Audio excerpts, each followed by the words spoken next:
देश भर में 3 नए कानून लागू होने के अवसर पर देहरादून में कार्यक्रम का आयोजन किया गया। पुलिस मुख्यालय में आयोजित इस कार्यक्रम में सीएम धामी ने प्रतिभाग किया। बता दें कि 51 साल पुराने सीआरपीसी की जगह भारतीय नागरिक सुरक्षा संहिता लगी।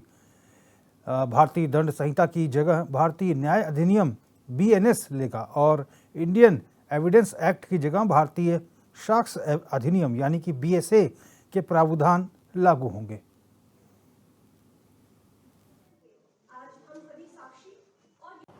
मैं आज के इस अवसर पर कि जिस दिन आज भारतीय न्याय व्यवस्था में 3 नए कानून भारतीय न्याय संहिता 2023, भारतीय नागरिक सुरक्षा संहिता 2023 और भारतीय साक्ष्य अधिनियम 2023 के लागू होने पर आप सभी को बहुत शुभकामनाएं देता हूं, बहुत बधाई देता हूं कि आज का दिन हम सब लोगों के लिए बहुत ऐतिहासिक दिन है। आज भारतीय न्याय व्यवस्था जो कि अंग्रेज़ों के ज़माने से चले आ रहे, जिनके बारे में अभी मुख्य सचिव राधा रतूड़ी जी ने बताया कि चले आ रहे जो पुराने अंग्रेज़ों के कानून और गैर ज़रूरी कानूनों को हटाकर वर्तमान परिस्थिति के हिसाब से नए आपराधिक कानून लागू हो रहे हैं। देश के अंदर बहुत सारे रिफॉर्म हुए हैं। आप सभी जानते हैं 2014 में आदरणीय प्रधानमंत्री मोदी जी के कालखंड से ये रिफॉर्म शुरू हुए हैं और जो बहुत सारे कानूनों में जटिलताएं थी, बहुत सारे ऐसे कानून थे जिनको सरल किया गया है या जिनको ठीक करना था उनको ठीक किया गया है। आदरणीय प्रधानमंत्री मोदी जी और आदरणीय गृह मंत्री अमित शाह जी के नेतृत्व में भारतीय संसद द्वारा पारित किए गए नए कानून न्याय की अवधारणा को निश्चित रूप से मजबूत करेंगे। न्याय व्यवस्था पर लोगों का और भरोसा होगा और न्याय मिलने की जो प्रक्रिया है, जिनमें बहुत लंबा अंतराल लग जाता है, लंबा समय लग जाता है, इस प्रक्रिया को पहले से अधिक सरल सुलभ बनाने में और पुलिस और जो न्यायालयों के वृहद स्तर पर जो मदद है, आसानी है, वो हो सकेगी। साथियों, अनुशासन, निष्पक्षता और न्याय हमारे देश की पुरानी परंपरा रही है और ये तीनों कानून इसी परंपरा को आगे बढ़ाते हुए देश के हर नागरिक को उसकी स्वतंत्रता, मानव अधिकार और सबके साथ समान व्यवहार रूपी 3 सिद्धांतों को पोषित करेंगे, पल्लवित करेंगे और जो अपराध हैं उन अपराधों को पूरी तरह से रोकने में कामयाब होंगे। इसके साथ ही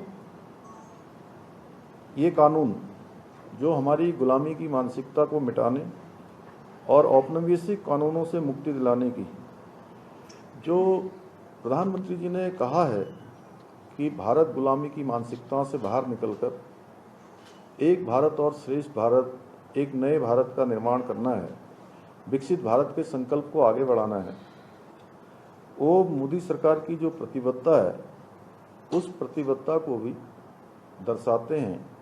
ये इसका प्रत्यक्ष हमारे सामने प्रमाण है। ये विधायी परिवर्तन आज़ादी के अमृत महोत्सव के बाद के कालखंड में देश को एक नई दिशा देने का भी कार्य करेंगे। ये हमारे लिए बड़ी खुशी की बात है कि हमारी न्याय प्रणाली अब पूरी तरह से, जैसा अभी डीजीपी साहब बता रहे थे, पूरी तरह से स्वदेशी होगी और जो भारत द्वारा, भारत के लिए और भारतीय संसद द्वारा बनाए गए कानूनों के अनुसार संचालित होगी। और इसका मुख्य उद्देश्य और मुख्य लक्ष्य है ऐसी आपराधिक न्याय प्रणाली विकसित करना जो न केवल नागरिकों के अधिकारों की रक्षा करे, बल्कि कानून व्यवस्था को भी और अधिक सुदृढ़ करे और अधिक मजबूत करे, लोगों का और भरोसा कानून पर हो। अब इंसाफ के लिए पीड़ितों को, अभी मैं 2 दिन पहले आप सब लोगों के साथ बैठा था, हमने जो आपका प्रेजेंटेशन देखा, तो निश्चित रूप से अब इंसाफ के लिए पीड़ितों को दर दर नहीं भटकना पड़ेगा, क्योंकि अब देश में कहीं भी 0 FIR दर्ज करवाई जा सकेगी और 15 दिन के भीतर इस 0 FIR संबंधित थाने को भेजनी होगी। जैसा अभी मुख्य सचिव महोदय ने बताया कि जो महिला शिकायतकर्ता पुलिस स्टेशन नहीं जाना चाहेगी जी, उनके लिए भी FIR की जो सुविधा है इसमें शुरू की गई है। और अब जो कोर्ट में लंबे समय से लंबित आपराधिक मामले हैं उनको वापस लेने के लिए भी जो पीड़ित होगा उसको कोर्ट में अपनी बात रखने का पूरा अवसर मिलेगा।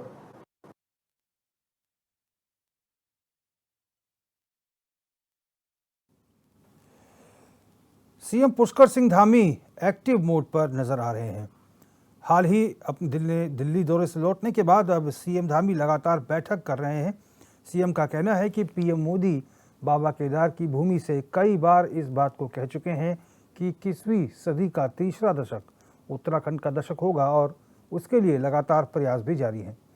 जानकारी के मुताबिक इस हफ्ते सीएम धामी अधिकारियों के साथ 9 से 10 बैठक कर सकते हैं। इस पर सीएम ने कहा कि जनता को कोई असुविधा ना हो और उत्तराखंड के सतत विकास के लिए हमने बैठकों का क्रम बनाया है, जिसके ऊपर हम निरंतर काम कर रहे हैं।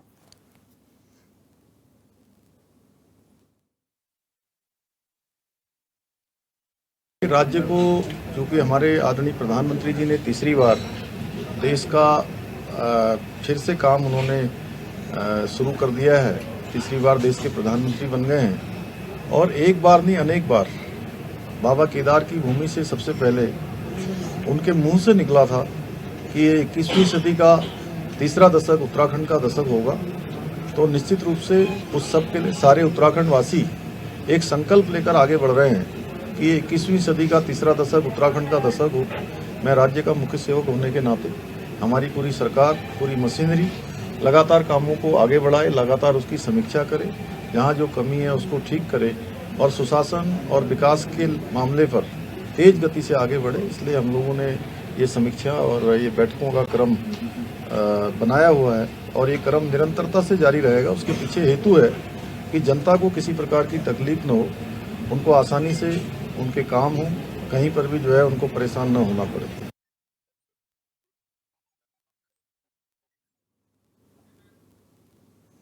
और हिमांशु गौड़ संवाददाता हमारे साथ लाइव जुड़ चुके हैं। हिमांशु, मुख्यमंत्री ने साफ कहा है कि हम अब लगातार समीक्षा बैठकें करेंगे। उद्देश्य क्या है सरकार का, मुख्यमंत्री का? क्योंकि हमने देखा है कि लोकसभा चुनाव रहे और ऐसे में मुख्यमंत्री लगातार चुनाव में व्यस्त रहे, लेकिन अब सतत विकास की बात सीएम कर रहे हैं।